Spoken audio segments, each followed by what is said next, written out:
بسم الله الرحمن الرحيم الحمد لله القائل أولا يعلمون أن الله يعلم ما يسرون وما يعلنون أشهد أن لا إله إلا الله وحده لا شريك له وأشهد أن محمدا عبده ورسوله اللهم صل على سيدنا محمد وعلى آله وأصحابه الكرام. Muslimin dan muslimat yang dirahmati Allah, sampai ke surat yang ke-12. Kita masuk pada tajuk yang baru, bab ma jaa fi sya'nil hisab wal qisas. Bab yang datang ia pada menyatakan hadis yang membicarakan pekerjaan berhisab di negeri akhirat dan berambil balas atas kesalahan. Kita masuk tajuk yang baru, iaitu berkenaan dengan perbicaraan di hari kiamat dan pengambil alih balas ataupun kita sebut sebagai qisas di hari kiamat. Satu benda yang wajib berlaku dan akan berlaku, dan wajib atas kita mempercayai perkara ini dan mengambil peringatan dan jaga-jaga selagi mana nyawa masih lagi berada di dalam badan kita. Ketahuilah wahai saudara, hisab itu bahasa Arab dan maknanya pada Melayu ialah kira. Kita sebut sebagai hisab, ilmu hisab, ilmu kira-kira. Lah jaranglah pakai ilmu hisab, orang pakai matematik. Hisab itu maknanya kira. Tetapi maksud berhisab di sini ialah periksa dan dikira apa amal ibadat atau apa jua maksiat seseorang yang berbuatnya ketika berada di dalam dunia. Berhisab di sini maknanya ialah periksa dan kemudian kira. Mula-mula dia cek dulu, dia tengok dulu, dia perhati dulu, kemudian baru kira. Cek, tengok, kira apa? Yang pertamanya kira ibadat macam mana. Ataupun dicek, dikira, diperiksanya maksiat pula.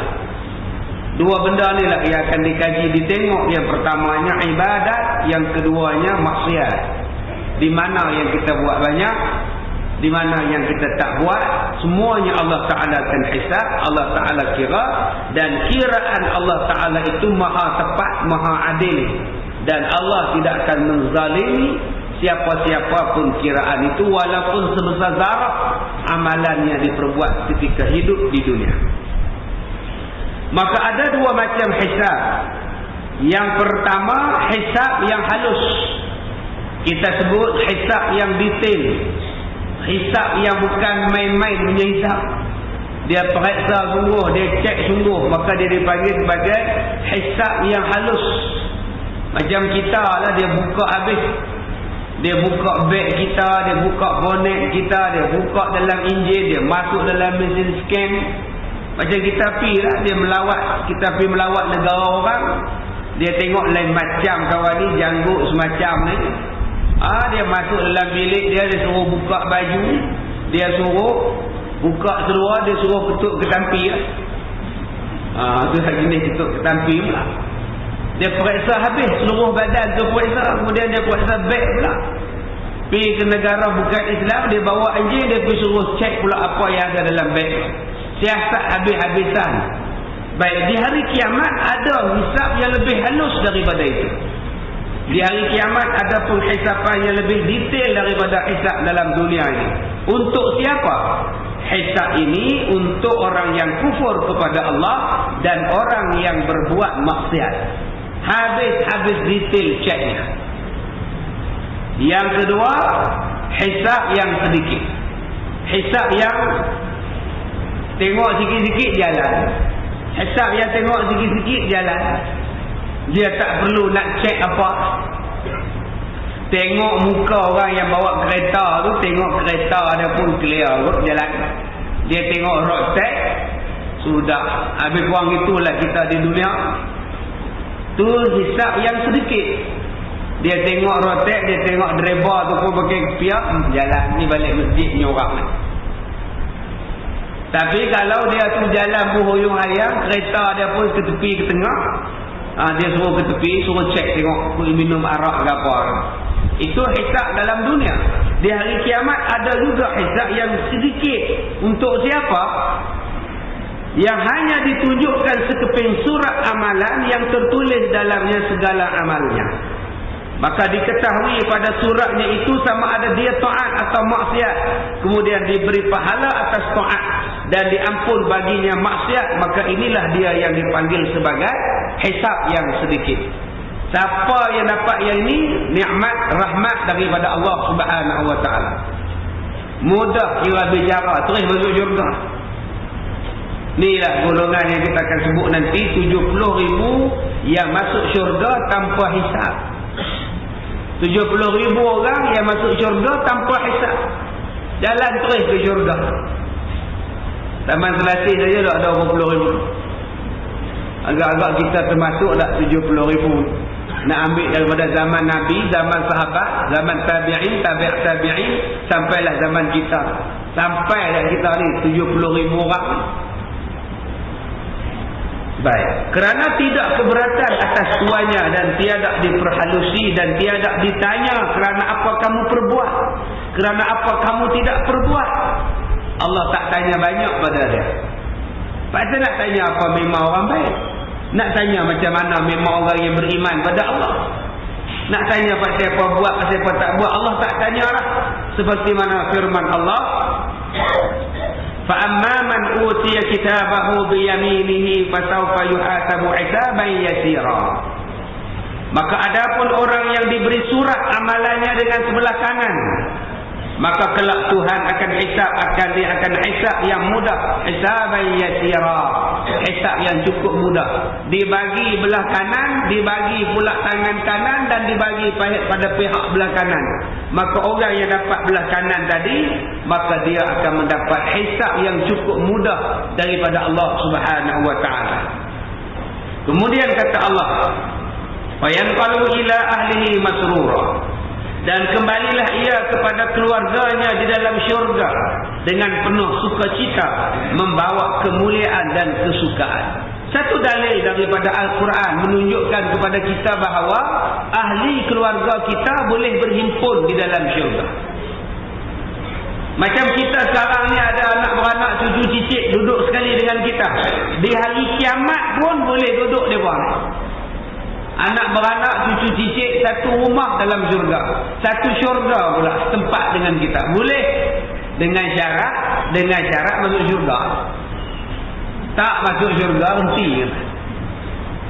Sebab tu tuan-tuan, Allah Ta'ala firman, wa anfusakum wa ahlikum nar. Jaga diri kamu dan keluarga kamu daripada api neraka. Pasal takut kita ni tak jumpa di hari kiamat, tak boleh duduk sekali. Berpisah je kita pasal kita sahaja baik, tapi anak-anak kita tak dididik menjadi baik. Suami saja yang rajin mai kuliah, isteri pula ditinggalkan dalam keadaan jahil. Tak jadi. Kadang-kadang Tok Wan aja alim, mai ke cucu ni pula tak alim pula. Kan Tok Wan bukan Tok Guru besar, mai ke cucu ni, ya Allah, macam-macam benda dia buat. Yang tak pernah orang buat dia buat. Pi tokok sana, pi tambah sana sini. Islam pi pun tokok juga. Tambah pula Islam hak baru pula. Jadi ni tuan-tuan, Allah Ta'ala pesan kepada kita supaya jaga elok, supaya dapat kita ni duduk sekali dalam syurga seperti yang Allah Ta'ala sebutkan tadi. Tetapi kata Allah, wa amma man utiya kitabahu wara'a dhahri fasawfa yad'u thubura. Adapun orang yang beri surat amalannya daripada sebelah kiri, malah di sebelah kiri di belakang pula, maka akan berseru dengan celaka kepadanya. Bagi sebelah kiri dan sebelah belakang pula. Orang macam ni kata Allah, yad'u thubura, akan berada dalam keadaan celaka. Wa yasla sa'ira, dan akan disambungkan, akan disumbatkan dia ke dalam neraka jahanam, dalam api neraka. Orang yang dapat belah kiri, belakang pula duduk, dapat daripada arah belakang, maka tempat dia wa yasla sa'ira, wa yasla sa'ira, tempat yang paling buruk sekali, neraka sa'ir akan masuk tempat ini. Baik, itu dalil Quran yang menceritakan kepada kita tentang keadaan manusia berhisab di hari kiamat. Pada kuliah kita yang bulan lepas, saya sebut pada tuan-tuan, cuba cari jalan supaya kira bicara kita di hari kiamat mudah. Cuba bagi senang. Cuba kita ni carikan jalan dalam dunia ni supaya hisab kita di hari kiamat besok senang. Tak lama, tak panjang, tak susah. Cari jalan tengok macam mana cara nak buat. Kalau kita hari ini dengan jiran tetangga, dengan sama-sama orang Islam duk berkelagak, duk bergaduh, duk bercempera, adakah benda itu menyenangkan kita di padang mahsyar? Tadi datang dua orang lepas sembahyang Jumaat mai ke rumah tadi. Dia kata bergaduh dengan jiran sebelah rumah dia 6 tahun dah. 6 tahun dah. Dia kata saya sakit-sakit ni pun ustaz, jiran sebelah rumah saya buat mai hantar tu raya. Dia main tokak sana, main tokak sini, seluruh badan saya kena tokak. Orang sebelah saya lah buat. Dia kata mana tahu orang sebelah buat. Semua bomo yang saya pi kata orang sebelah. Allahu Akbar. Saya pun diam, tak kata apa. Letaklah situ air, letaklah situ garam, tak apalah saya buat lagi. Suruh buat pagar rumah. Dia kata di rumah tak ada pagar ke? Dah ada lah. So nak buat apa lagi? Saya bukan kontraktor gelap Ya lain kalau kontraktor gelap kita sibuk ke dah nak buat longkang, nak buat parit rumah. Tuan-tuan, dah 6 tahun tak tegur siapa. Adakah benda itu menyenangkan kita di hari kiamat? Kita mengaku kita sebagai seorang Islam, tiba-tiba kita memutuskan silaturahim, kita bergaduh pula. Adakah benda itu menyenangkan di padang mahsyar? Dalam kubur tak boleh jawab dah. Siapa saudara-saudara kamu? Man ikhwanuka? Mereka akan tanya, siapa saudara kamu? Kita kata orang Islam lah saudara saya. Orang Islam apa saudara kamu? Orang Islam yang kamu duduk tindak, orang Islam lah yang kamu duduk tibai, orang Islam lah yang kamu duduk buat macam-macam. Tiba-tiba dalam kubur kamu nak mengaku orang Islam saudara kamu. Macam-macam hak orang Islam kamu ambil, macam-macam hak orang Islam kamu tekan. Tiba-tiba kamu nak kata Islam saudara kamu. Jawab. Dalam kubur tak ada jawab dah tuan-tuan. Orang Islam nak kuliah kamu halang. Saudara kamu nak mari mengaji kamu halang. Saudara kamu nak buat masjid kamu roboh. Saudara kamu nak buat surau kamu roboh. Kamu kata Islam saudara kamu, Muslim saudara kamu. Sudah. Surau orang Islam kamu pergi roboh, tiba-tiba tokoh Hindu berjuta, 5 juta kamu boleh buat. Nak jawab apa tuan-tuan daripada masyarakat? Nak jawab apa tuan-tuan? Sebab tu saya kata tadi, cari jalan supaya boleh jawab senang-senang di hari kiamat. Allah tak soal banyak-banyak, Allah tak tanya banyak-banyak, Allah tak tekan banyak-banyak. Dia tengok muka kita aja jalan. Tuan-tuan, ni yang nak soal ni bukan takat masjid Daman Asik, juta bilion orang. Kalau takat kita malah ni 100-200 orang tak apa. Oh lazat. Agak-agak 3-4 tahun pun tak apa lah. Ni bilion. Nak disoal seorang-seorang. Masa itu orang pakat pergi kekau sana, pakat pergi pegang sini, pakat pergi cari orang sana. Kok siapa boleh tolong? Pergi cari Nabi Adam, pergi cari Nabi Ibrahim, pergi cari Nabi Musa, pergi cari Nabi Isa. Minta Nabi-Nabi ini tolong mempercepatkan kira bicara di hari kiamat. Nabi-Nabi yang kita pergi ni seorang pun tak dapat tolong kita. Kata Nabi Adam, aku buat ada masalah. Nabi Ibrahim kata, aku buat ada masalah. Nabi Musa kata, aku buat ada masalah. Nabi Isa kata, aku pun boleh tentu lepas. Macam mana aku nak tolong kamu? Nabi-Nabi pun tak mau tolong, tuan-tuan. Ia nak tolong kepada kita hanyalah Nabi Muhammad sallallahu alaihi wasallam. Mari ke Nabi Muhammad pula, kita lah yang nak hina sunnah Nabi pula. Serban Nabi kita hina, janggut Nabi kita hina, cara Islam Nabi kita hina, cara apa yang Nabi menikah kita hina, macam-macam kita kata dekat dia. Sampai di hari kiamat nak minta tolong Rasulullah pula. Allah firah kata Nabi. Tak malu. Masa di dunia dulu kamu hina ganggu aku. Di dunia dulu kamu hina serban aku. Mari ke hari akhirat kamu ni mai pula muka tak malu, meminta aku tolong kamu depan Tuhan. Dan lagi sabda Nabi dan satu dalil daripada Nabi sallallahu alaihi wasallam akan orang yang berbuat maksiat itu akan kena hisab tersebut dalam hadis. Hadisnya begini. An Abi Hurairah anna Rasulullah sallallahu alaihi wasallam qala atadruna mal muflis? Qalu al muflis fina ya Rasulullah man la dirham lahu wala mata'a. Diriwayatkan daripada sahabat Nabi yang bernama Abu Hurairah radhiyallahu anhu bahwasanya Nabi sallallahu alaihi wasallam bertanya kepada sahabat-sahabatnya, adakah sekalian kamu ketahui wahai sahabat-sahabatku, siapa yang dikatakan sebagai orang yang bankrupt? Kamu nak kenal tak siapa dia yang dikatakan dengan orang yang muflis? Atadruna mal muflis? Kamu tahu tak apa yang dikatakan muflis? Apa yang dikatakan bankrupt? Dengan sesungguhnya dan bagaimanakah hakikat dan contohnya? Bila didengar oleh sahabat-sahabat Nabi pertanyaan Nabi demikian, lalu mereka menjawab. Kata mereka, yang dikatakan orang bankrupt pada dunia kita ini ialah orang yang tiada uang dan tiada mata benda, ataupun orang yang ada hartanya dan mata bendanya tetapi sekadar cukup membayar hutang semata-mata. Nabi tanya, kamu tahu tak apa dia orang muflis? Sahabat kata orang tak ada duit. Muflis, bankrupt. Dirham pun tak ada, hutang pun tak ada. Kalau ada pun habuan nak bayar hutang saja.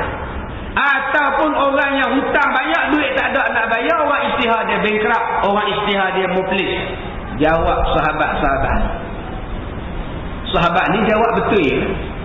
Dah kata bankrupt, orang tak ada duit. Itulah yang dikatakan orang akan bankrupt. Bila didengar jawapan mereka, Rasulullah menjawab.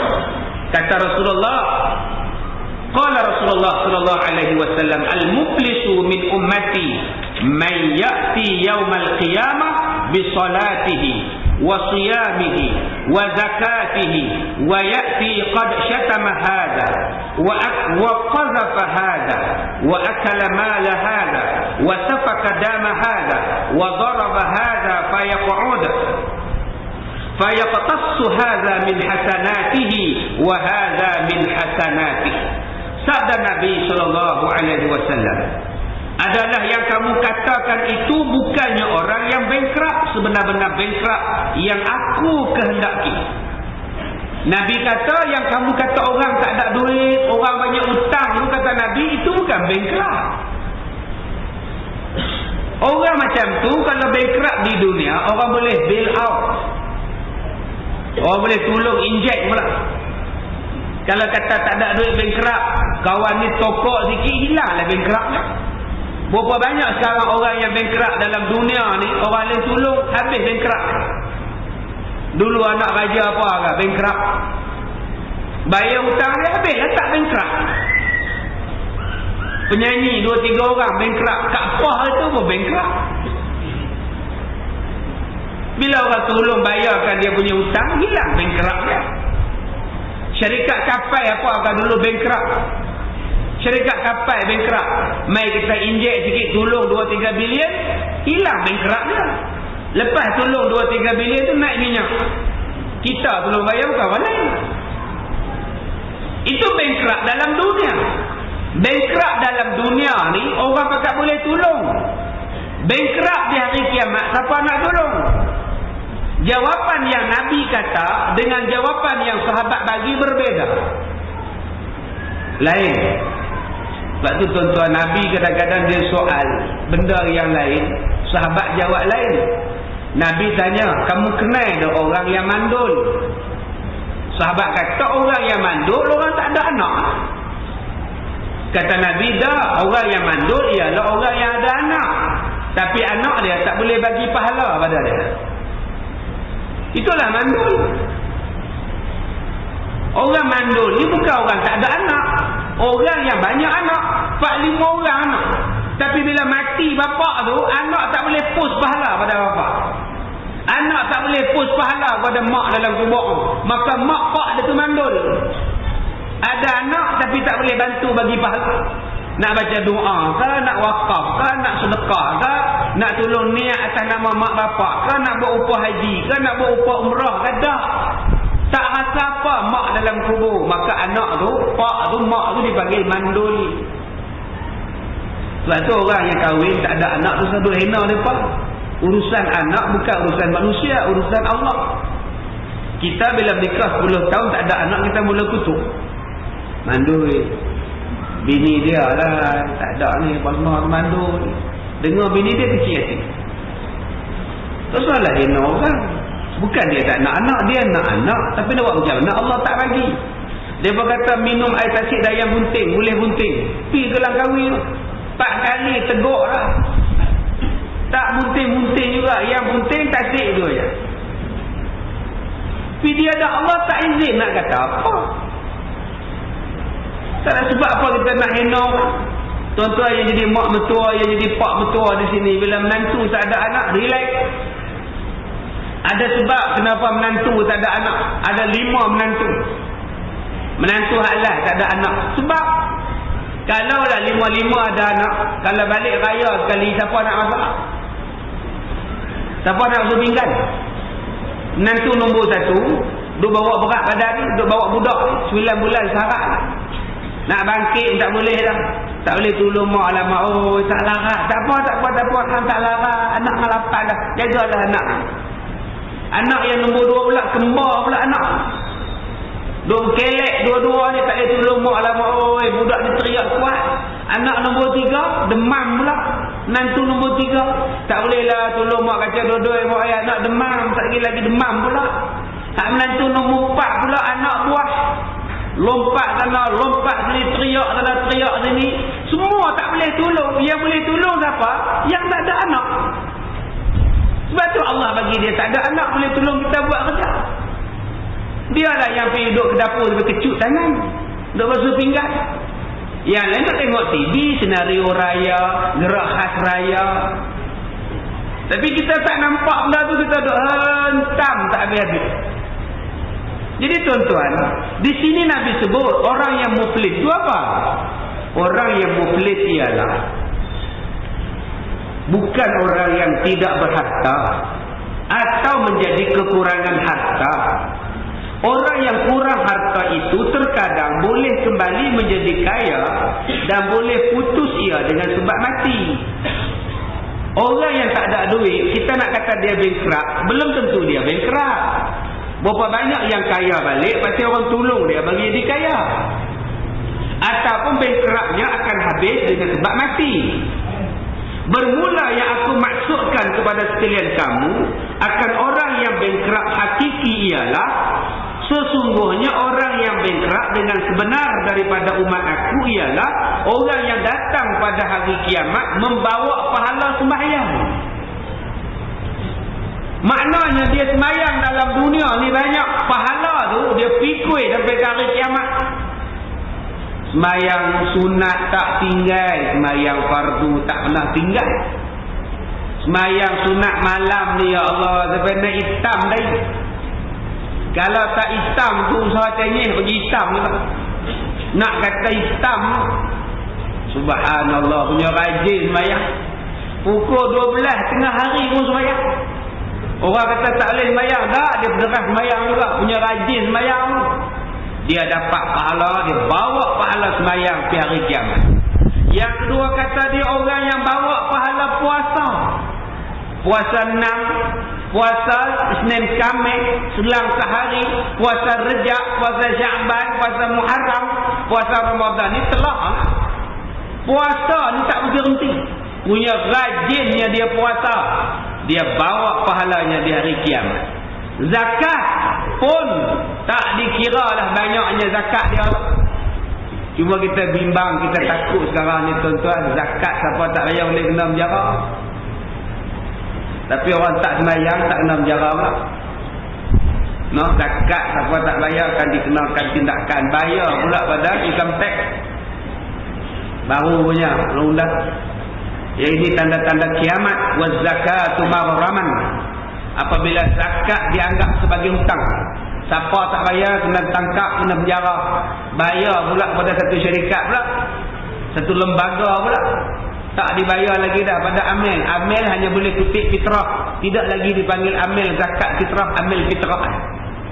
Kita kena wujud satu pula. Percuma saja daripada dapat 1/8 asnaf daripada duit harta zakat.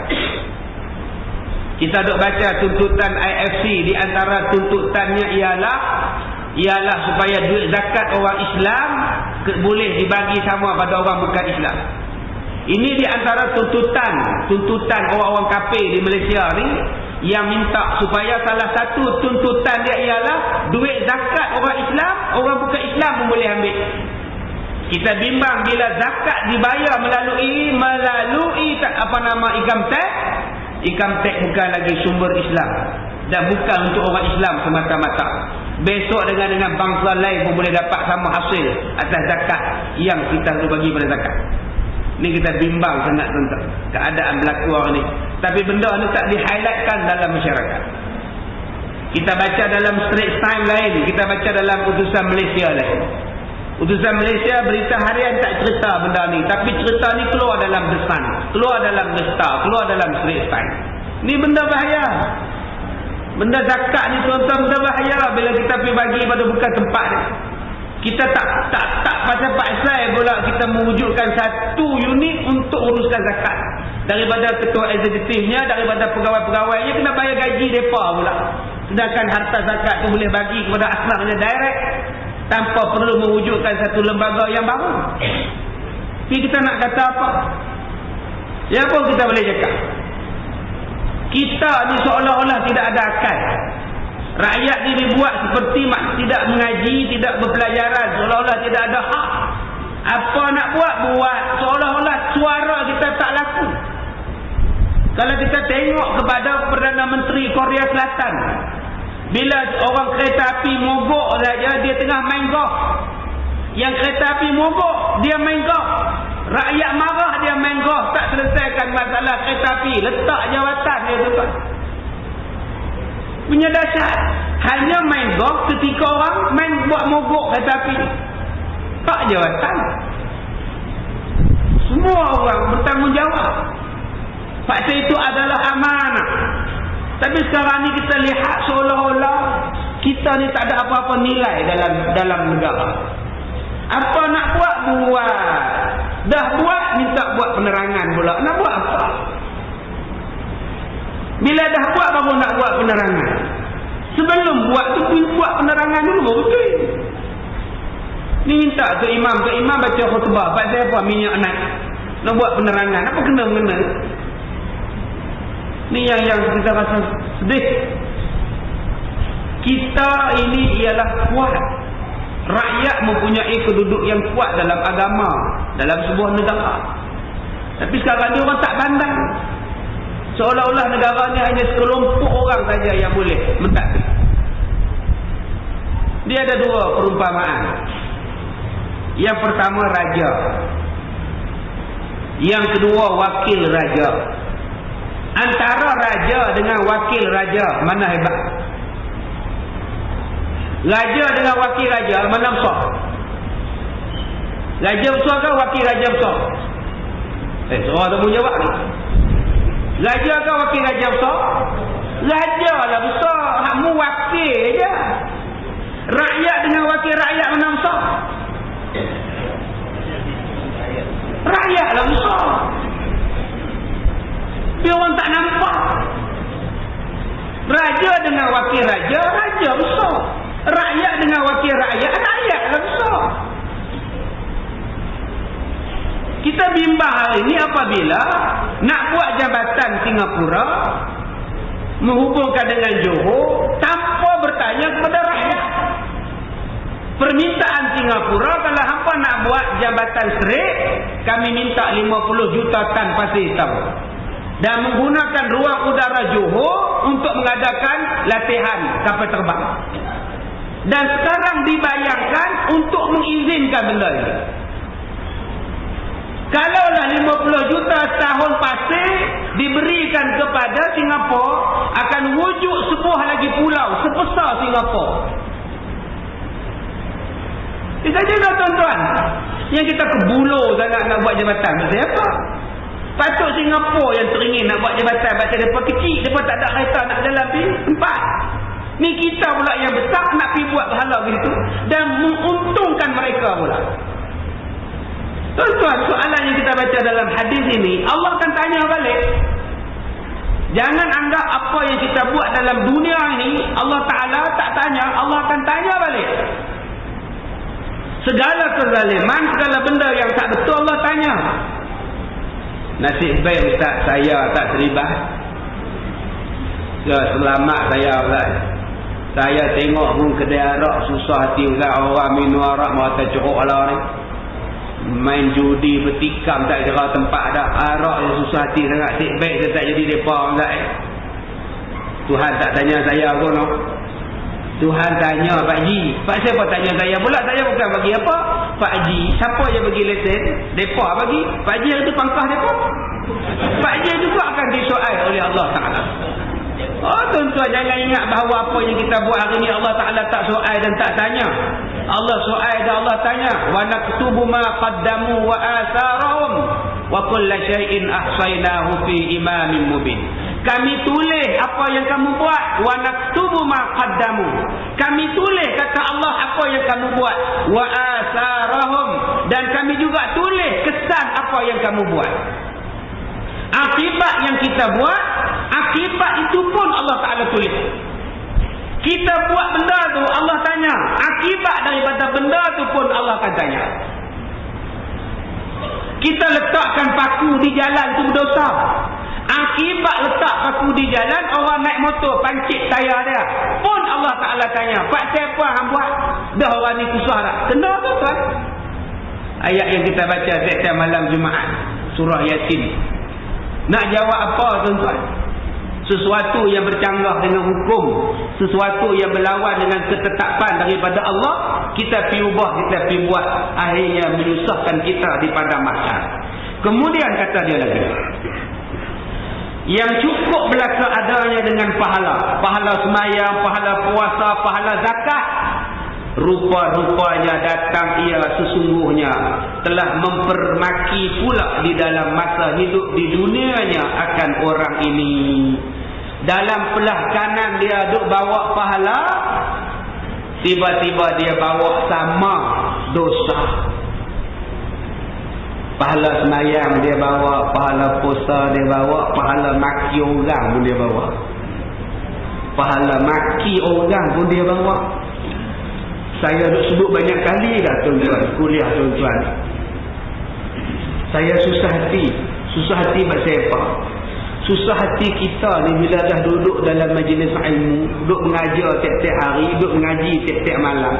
Kita seolah-olah boleh mulut ni boleh kata apa dekat orang. Pasal kita rasa kita dah sempurna, kita dah rasa kita ni baik. Ini penyakit orang yang main mengaji. Penyakit dia apa? Nak kata apa pun tak apalah, konon-kononnya. Jaga-jaga tuan-tuan, jangan tertipu dengan benda-benda ini. Iblis dia menggoda kita bukan satu jalan. Iblis menggoda kita banyak jalan. Iblis kadang-kadang dia goda kita jangan semayang. Tok sah semayang lah awal lagi. Tok sah semayang lah hang qada lah. Iblis goda. Kadang-kadang dia goda kita pula, dia suruh semayang.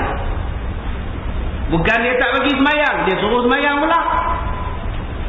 Hamai lah semayang awal sikit, pagi-pagi hamai lah. Orang tak mai lagi hamai.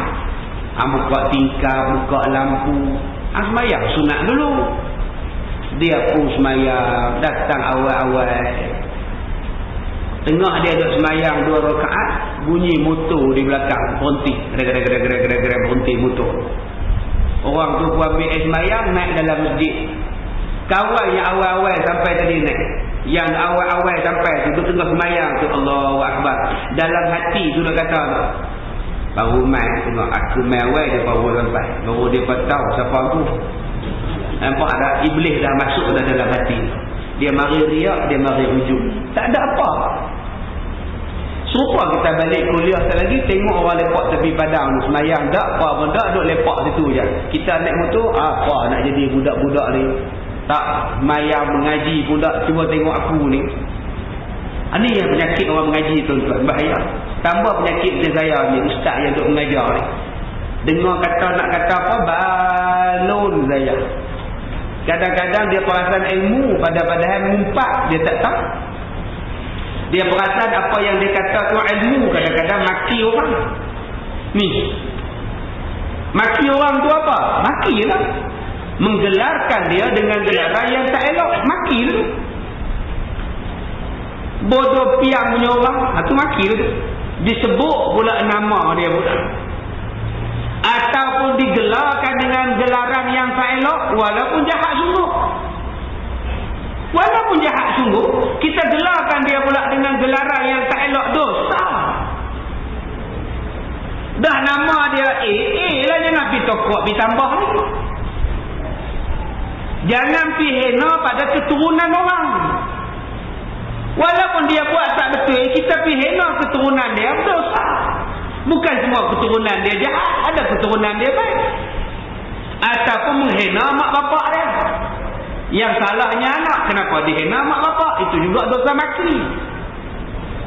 Sebab tu tuan-tuan, bila orang tak main kuliah kita jangan cepat buruk sangka dengan orang. Kena soal siasat dalam hati, kenapa mereka tak nak main? Sebab apa tak nak main? Kalau mereka main, duk cokoh dalam majlis ilmu, orang duk tibai mereka pun tak tahan, mereka belah. Tu yang mereka belah. Tengok-tengok, Allah tak kasih, kasi tibai balik, tak betul balik. Cuba cari jalan menerang, bukan cari jalan menyerang. Cuba cari jalan elok-elok menerangkan sesuatu benda, bukan pergi menyerang. Kita ni lemah tuan-tuan. Kita ni lemah. Kalau kita menggunakan teknik menyerang, mereka balas kita lagi teruk daripada itu. Kita hanya boleh cakap, mereka boleh buat macam-macam.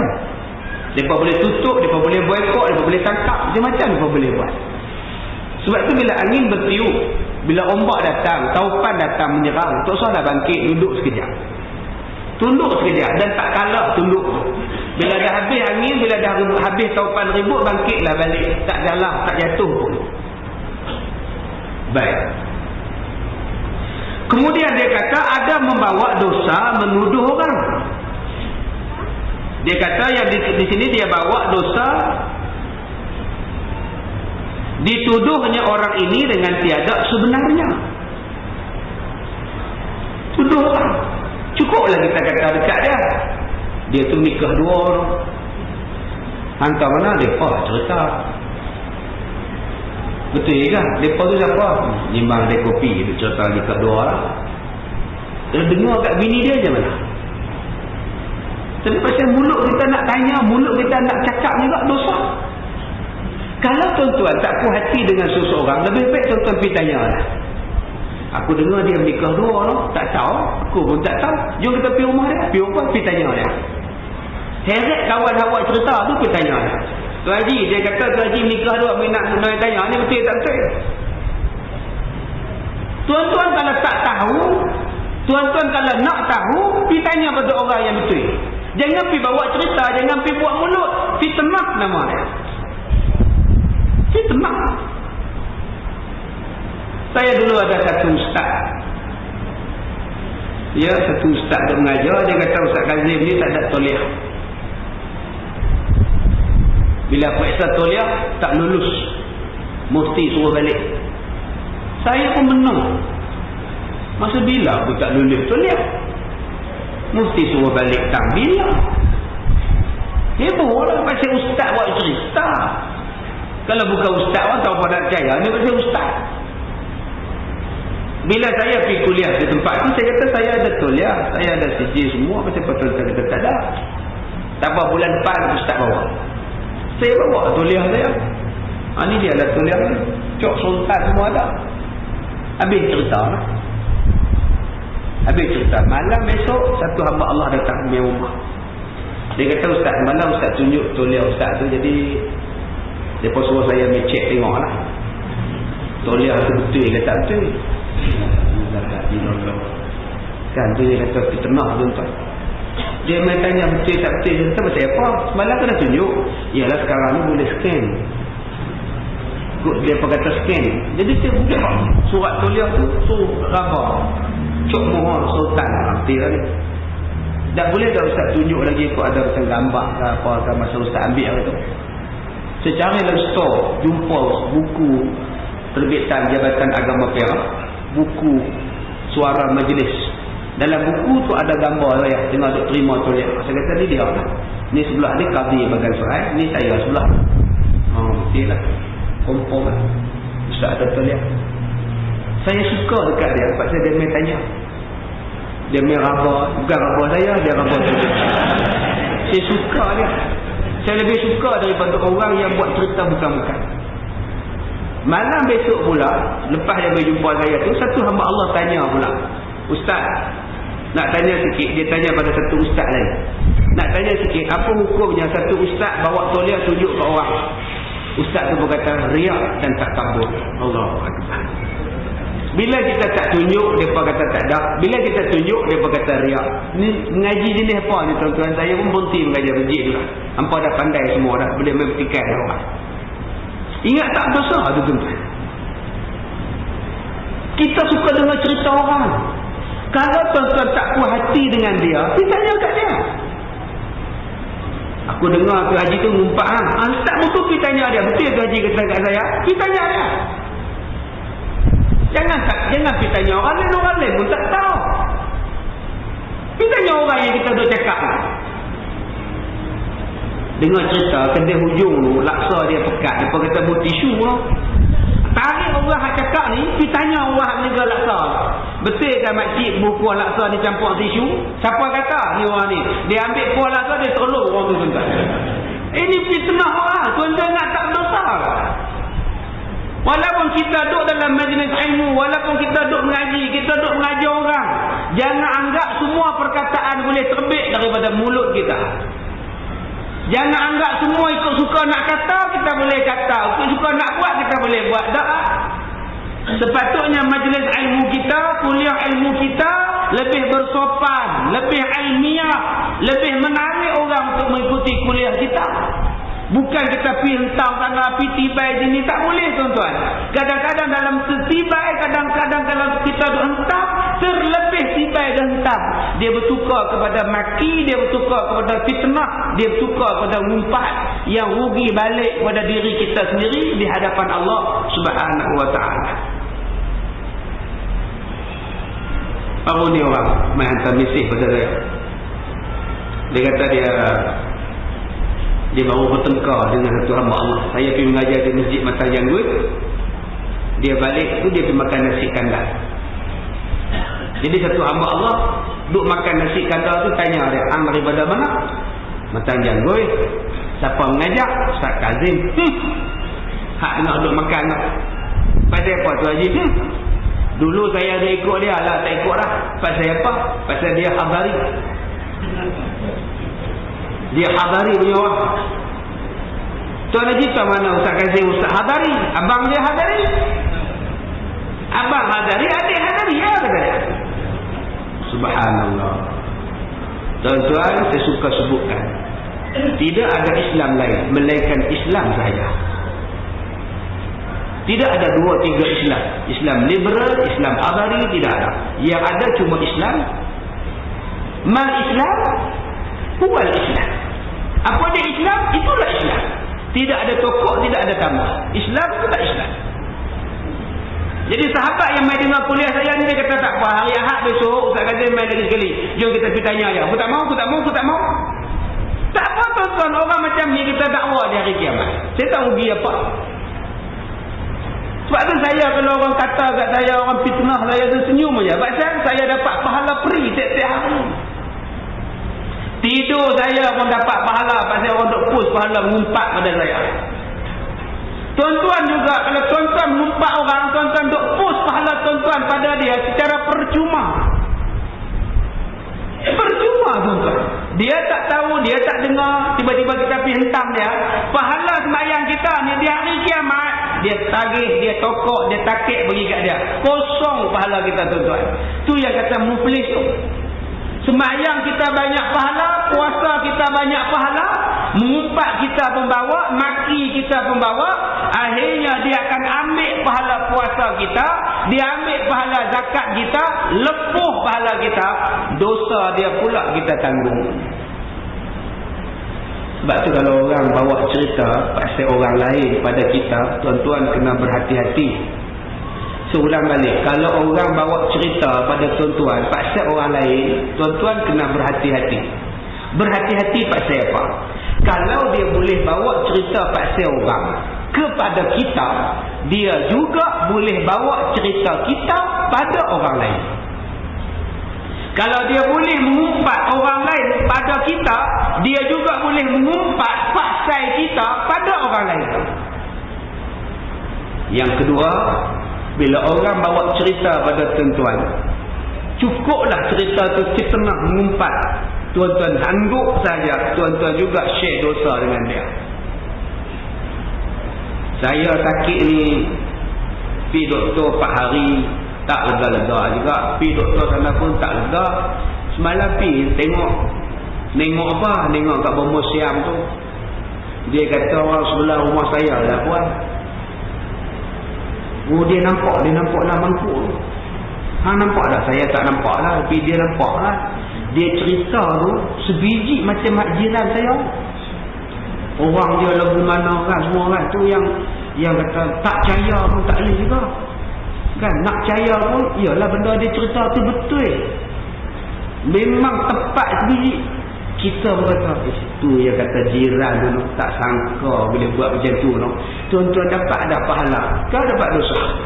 Dapat dah dosa, macam dia pergi menengok di Bomo Siam, dosa dia pergi percaya pada Bomo Siam. Tuan-tuan yang tak pergi tengok tu pun dapat dah dosa. Pergi tengok. Tuan-tuan tak pergi tengok pun, tuan-tuan duduk di rumah je malam tu, besok dia main habak dia tu, tuan-tuan hangguk percaya ataupun tuan-tuan geleng. Oh, tak sangka no. Nampak manis mulut tu no. Tuan-tuan dapat dah dosa dia. Sama banyak tuan-tuan. Baik, tuan-tuan potong cakap dia. Lah ni tak saya cerita lah. Kita tak tahu dalam mangkuk ayun tu mana kita nampak. Benda yang mana kita nampak, kita tuduh dia lah. Kok setan bagi nampak, buka dia supaya kita bergaduh dengan dia. Lah tak sah lah. Dah kata sakit berubat sudah. Dah lah. Bukan saya percaya lah, tapi dah lah bagi lah. Elok sangat lah dah lah. Tu suara cerita. Tuan-tuan potong sekejap. Potong lah tu je lah. Orang bawa cerita besar, orang bawa cerita tak betul, orang bawa cerita pasal orang lain ya, tuan-tuan potong saja. Aku dengar kata dia buat benda tu, hajung kita percaya dia. Lama-lama kalau tuan-tuan buat perangai macam itu, dia takkan dah berani mengumpat orang lain pada tuan-tuan. Serupalah orang yang bawa cerita besar diri. Bawa cerita besar diri, tak tahulah saya ni projek sana pun 3 juta tak dapat lagi tu. Ni nak main pula ni, nak hak payment dulu pun tak dapat lagi, ni nak main pula. Tak apalah kata rezeki dengan Tuhan. Dia cakap besar lah. Tu kata raya ni anak semua nak balik, tak tahu nak parking ke mana kereta tu, duk fikir tu. Semua buka balik tu kata hak sulung tu baru beli 320 pula bersedih tu. Besar jalan kita kata tu, kata takutlah tak boleh masuk. Bunyi ni cakap sedih 320 hari ni rembiang macam sedih. Jalan pula tak minit tak ni kecil. Ada menyimbang lah. Tuan-tuan orang macam ni tuan-tuan kena potong cakap ya. InsyaAllah boleh masuk. Minita tu lori 6 tan 10 tan boleh masuk. Tak apa ha? Yang saya takut sekarang ni anak tadi telefon mak dia. Awak anak kata apa pula? Dia baru beli helikopter sebuah. Nak balik raya ni macam mana? Nak landing taman nak? InsyaAllah tuan-tuan mampus dia tak cerita lah. Pasal apa? Pasal tuan-tuan potong orang cakap. Sebab tu orang cakap besar, orang yang bawa cerita pasal orang ni tuan-tuan potong lah. Takut tuan-tuan ni dapat share semua atas dia. Ataupun kata dia telah dimakannya akan harta orang ini dengan tiada izin. Dia bawa dosa makan harta orang. ataupun dengan tiada disukanya. Subhanallah. Umur 16 tahun dia ambil lestik buah pelang. Jatuh 2-3 biji, kutik-kutik buah pelang, makan dalam semua. 16 tahun dah cukup umur, tuan-tuan. Cukup umur dah. 46 tahun, 30 tahun dah. Ada tak pergi minta balik halal dekat Tok Lebai? Kira halal lah, 3 biji kira sangat. Oi, kupang pun kira di hari kiamat. Dah masalah. Dia Tok Lebai tu mati lah. Tuan punya pelang tu. Jumpa waris dia, bayar balik 3 biji pelang. Kena jumpa, tuan-tuan. Berapa banyak orang yang tak kisah ni. Supaya kita pergi pasal malam, ada kita minta izin nak rasa buah rambutan dah. Ni sekilo balik ni, pahit ngak biji. Tu yang pula ngak biji makan. Cukup 10 biji sekilo dah makan, kenyang. Boroi balik rumah. Beli tak juga. Kadang-kadang kita tak tanya dan kita tak minta izin dan kita buat prasangka sendiri. Abang makan kacang rebus dia tadi duduk kutik biji-biji, abang minta halal kat dia lah. Kira halal ada dia menega. Abang nak rasa. Sudah. Kita sendiri buat telah. Kita tak tanya dia pun. Ni halal nak 2 biji kacang ni nak halal nak. Halal. Tak apa. Ni tak main balon je. Main anak dia mari, main tok dia pun bagi sebiji, mari kawan dia bagi sebiji. Ada kita minta izin pada dia, tuan-tuan. Allah akan soal hari kiamat. Lu hak tersilap pergi ke Nuri. Nuri jarang-jarang pergi belah Balin. Tak kata pergi ke Nuri. Ni dia ke Nuri. Makan relax. Dah habis makan baru pergi bersalam dengan tuan rumah. Mana Zul? Sambil duduk jimbang dengan tuan rumah. Mana Zul pakcik? Zul mana? Ni Zul ni lah. Dia hak kahwin ni. Saya satu kilang dengan dia kerja. Anak pakcik bukan Zul, Zat. Apa silap rumah pun ni? Ada kita pergi minta halal. Oh, minta maaf pakcik, saya silap. Saya kata rumah Zat. Padahal bukan silap pun. Saja pi je. Berapa banyak anak-anak muda macam tu? Jenis tak dijemput ke Nuri, perut lapak, dia pergi nono masuk rumah ke Nuri tu. Kemudian pun buat saat makan dulu, lepas tu kamu pergi buat salah. Ni bukan rumah Zul kan, kerja kilang pensionik tu. Z ni kerja jabat tanah. Sudah. Saya silap pakcik, dah makan 2 pinggan ni. Kira halal lah. Dah makan halal je. Lagi dah. Kata dah. Paksa lah. Tuan-tuan. Banyak orang yang buat macam tu. Tu belum masuk yang blok. Kata-kata silap rumah ni 4 orang untuk makan buah balai tu. Silap rumah lah. Belah. Pakai belah gitu. Tak jumpa izin, tuan-tuan. Main duduk belah tu. Di hari kiamat Allah tanya balik. Pak siapa hampir makan tanpa minta izin? Jaga-jaga, tuan-tuan. Walaupun atas nama kenduri, tapi dengan sebab 4 orang makan tadi lauk tak cukup, apa jadi? Tu belum masuk lagi yang bungkus nasi buat balik. Pukul 11 pagi bungkus dah lauk, bungkus dah nasi. Tu dia. Ni 4 plastik, bukan tuan-tuan lah. Ni di Afrika ni. Yang tetamu tengah nak sampai, yang orang mari duduk pusu-pusu tak berhenti-henti, kita sedia 4 beg plastik pun lah orang butuh lah. Bisik kat anak, tiba pelan-pelan balik lah. Lagi main balik, pukul 2 main balik, lepas lagi 4 lagi. Anak tu pun to'ak dan setia main balik, nono untuk buat bansai. 4 beg plastik lagi buat balik. Jaga-jaga, tuan-tuan. Ada minta izin pada tuan rumah. Kadang-kadang kita buat balik dulu baru minta izin. Takkan dia tak bagi dah buat balik. Minta izin tu pula cakap sikit. Tu Haji, saya ambil nasi sikit. Sikit apa 8 beg? Tuan-tuan ingat dia buat tak komplain ke? Nak komplain, Allah. Tak cukup lauk, lalas beli nasi kandang. Beli lauk siap dah meletak. Pasal apa lauk tak cukup? Jaga-jaga, tuan-tuan. Allah akan soal balik di hari kiamat. Sebutir nasi kita makan tanpa izin. Sopalah orang main tak pisang, tak nasi di masjid kita ni berapa banyak habis sorok pisang pula. Dia letak suruh buat kenduri makan hari Jumaat. Ada tengah orang dia tengok pisang tu elok punya pisang mas, kotak tu dia simpan. Minggu depan baru sudah teringat beli ada tu. Pak saya nak masuk tak boleh dah, kotak baru ni. Tak minggu lepas tak ambil lagi. Allah soal tentang sebab siapa hampir sorok orang ni tak dapat pahala, dengan sebab hampir sorok orang tak makan pisang dah. Termasuk juga orang yang makan pisang untuk kutuk orang yang bagi pisang. Allah soal juga. Duk makan pisang, muka tak malu. Pisang. Bagilah apple ke apa-apa. Ngak. Amboi. Orang tu bagi pisang mulia dah. Bawa pisang ni pergi beli kat market ni. Bawa 2-3 kotak pisang. Lebih mulia daripada kita yang tak bawa pisang. Bawa pun tak boleh makan. Mana lebih mulia tuan-tuan? Kita pula duk tibai dia. Pisang. Bagilah apple pula. Oi. Dia bawa tu dah pahala. Kita tak bawa apa ni pahala. Tak mana?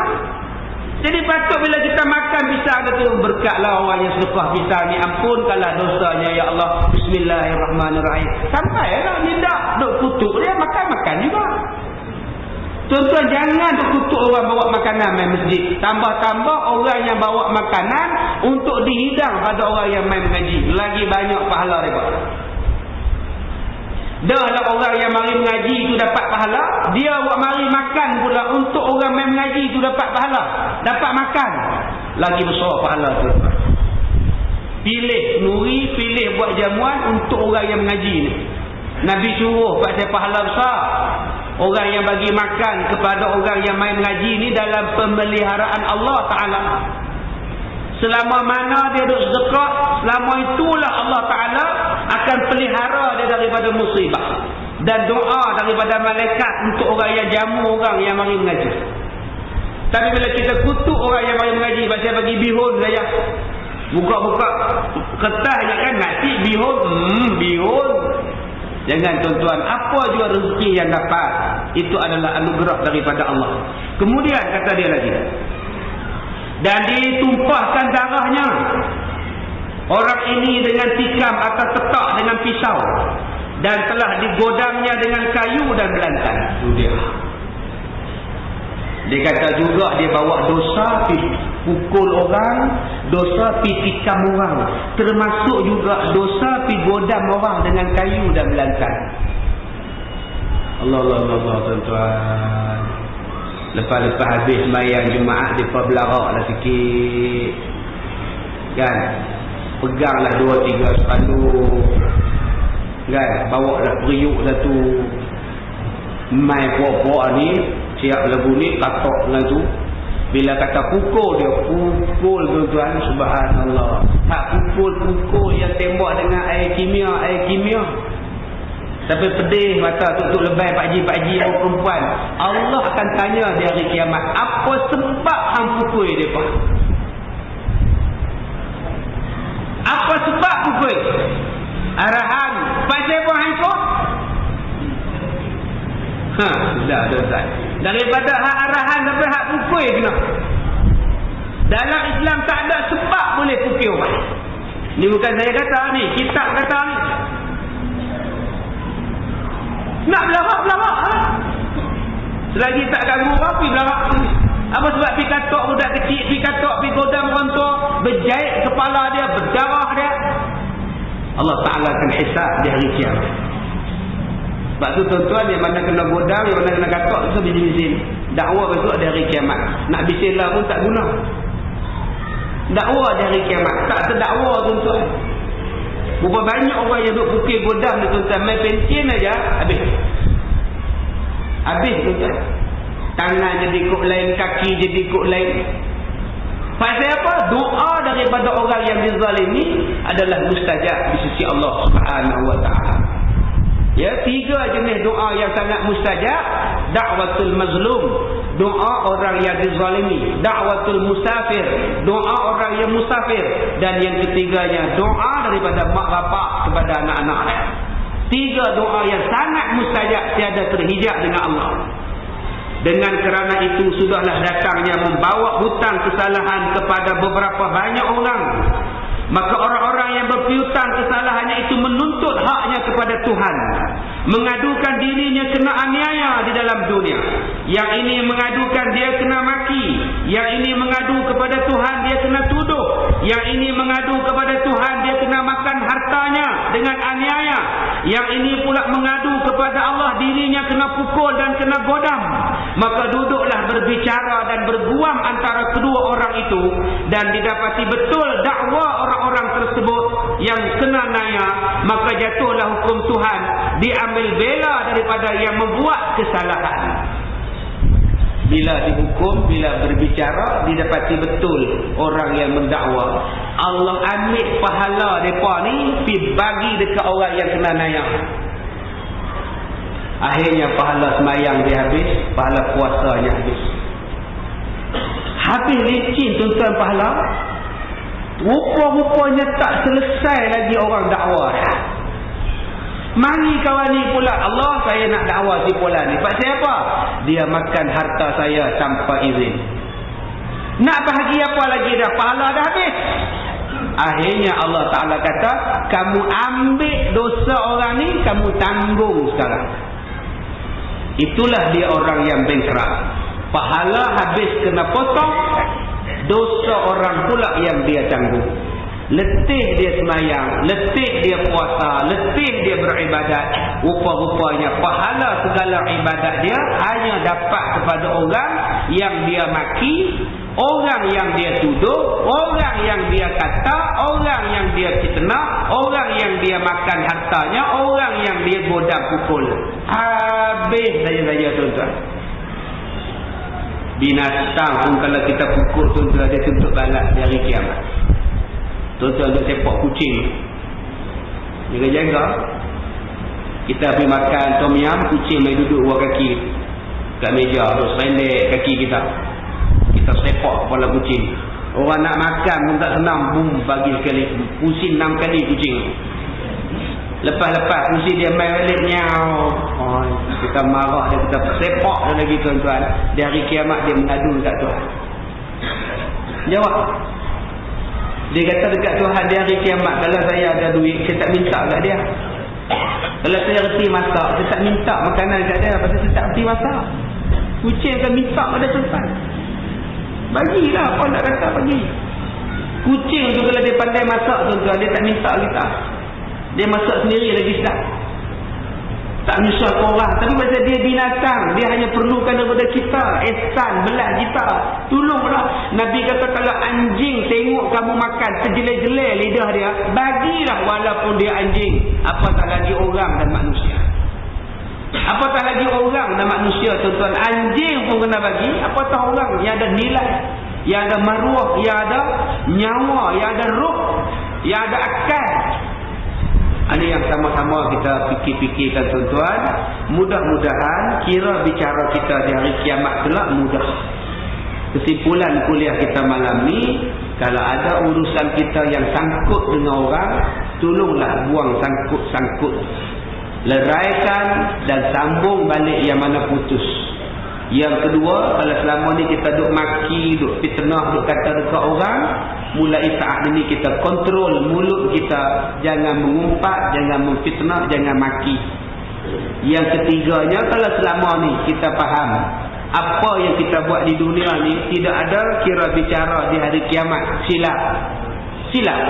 Semua yang kita buat, walaupun hanya 2 garisan saja yang kita buat, tetap Allah Ta'ala soal di hari kiamat. Termasuk yang Allah soal di hari kiamat tuan-tuan, benda yang tak ada dosa, benda yang tak ada pahala. Macam mana ustaz benda tak ada dosa, tak ada pahala? Tuan-tuan duduk di depan, dekat laman, tuan-tuan tengok langit. Nak hujan apa malam ni? Dosa pun tak ada, pahala pun tak ada. Tuan-tuan cakap macam tu. Nak hujan apa malam ni? Panas sangat ni. Orang sebelah kata pasal awak. Dua-dua Allah soal di hari kiamat. Pak siapa hang cakap benda yang hang tak tahu? Pak siapa hang cakap benda yang lara, yang sia-sia? Itu nama dia lara. Walaupun Allah tak bagi pahala, walaupun Allah tak bagi dosa, dia melambatkan kita. Allah akan tanya, pak siapa hang cakap macam itu? Bukankah hujan panas tu kuasa aku? Yang habis tanya pasal apa? Sajalah ni bang, tak ada apa nak buat. Tak, saya pasal apa? Tuan-tuan jawab. Walaupun dia tak menyebabkan kita masuk neraka, tetapi sekurang-kurangnya dia melambatkan kita. Kalau patut lama dah masuk syurga, tapi pasal banyak untuk menyembang benda lara, lambat sikit masuk syurga. Pasal Allah tanya dulu, apa dia benda lara ni? Benda sia-sia. Dosa pun tidak, pahala pun tidak. Tuan-tuan tengok kereta orang lalu. Oh lawa kereta tu nak. Agak-agak 100,000 kereta. Kita bukan nak beli pun. Bukan kereta tu anak kita punya pun. Bukan dia pinjam untuk kita pun. Soalan itu pun Allah akan tanya di hari kiamat. Jadi tuan-tuan, sebab tu orang yang warak-warak, orang yang alim-alim, dia tak cakap banyak. Sebab siapa dia bimbang. Cakap banyak nanti, dia disoal di hari kiamat. Saya pun tak mau cakap banyak. Takut kena soal. Montilah 95 minit. Cukuplah sekadar itu. Wallahu a'lam. Dan sudahi dengan surah Al-A'raf.